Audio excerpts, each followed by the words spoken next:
Since its inception, America has had a fervent support for its military.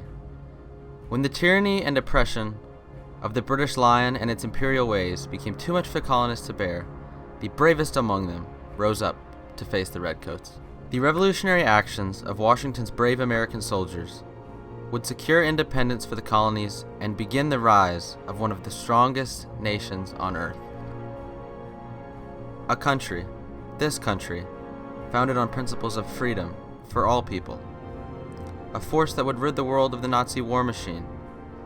A country of hope, with the brave men and women in the military as its sentinels. With these brave men and women serving as its absolute protectors from all forces, foreign and domestic. Unfortunately, as it too often is, freedom does not come cheap, and the price of this freedom is paid exclusively by the people that protect it. The violence and the gruesome situations that these soldiers are forced to endure during their time abroad can leave them forever changed. They witness things that no human being should have to witness, as they do their job to defend our freedom. This job can leave them with what's called post-traumatic stress disorder, or PTSD, which can make it so that even when they get home, they can have extreme difficulties going back to civilian life, and this can lead to some truly heartbreaking stories. That even though you can't see it, post-traumatic stress is an injury just like any other, and the stigma has to end.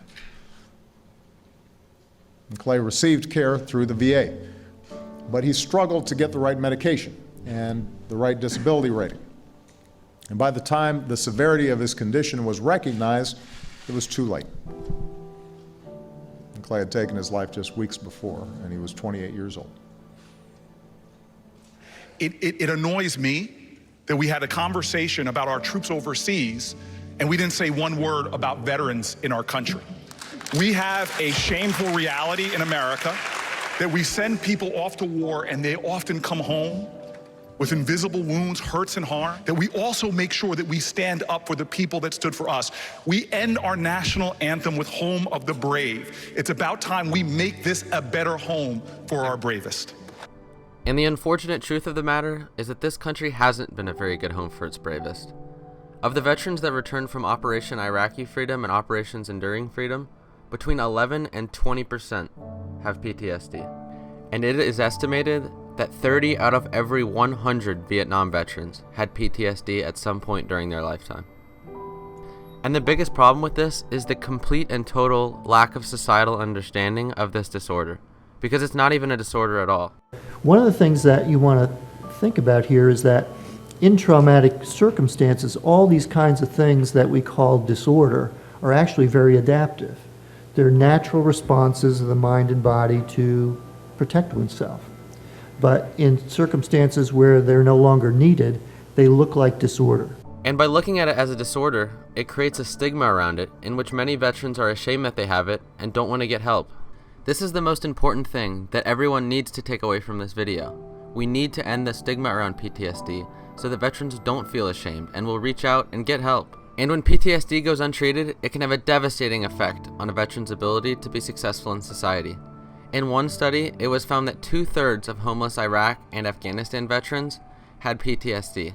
When you have a disease that impacts every aspect of your daily life, it can be extremely difficult to hold down a job and support yourself. Almost every day, at some point, I would relive the IED attack. It was like I couldn't turn my mind off, like I was being flooded, like a cyber attack. Reliving that explosion. And this has led veterans to have an alarmingly high suicide rate. In one study done by the U.S. Department of Veterans Affairs from 2005 to 2016, it was found that veterans commit suicide at almost twice the rate as the normal population. So as I leave you, if we want to end the tragedy that is veteran homelessness and veteran suicide, we need to help them feel supported so that they'll seek out help, and they won't feel like they're battling this horrible disease that is PTSD all alone.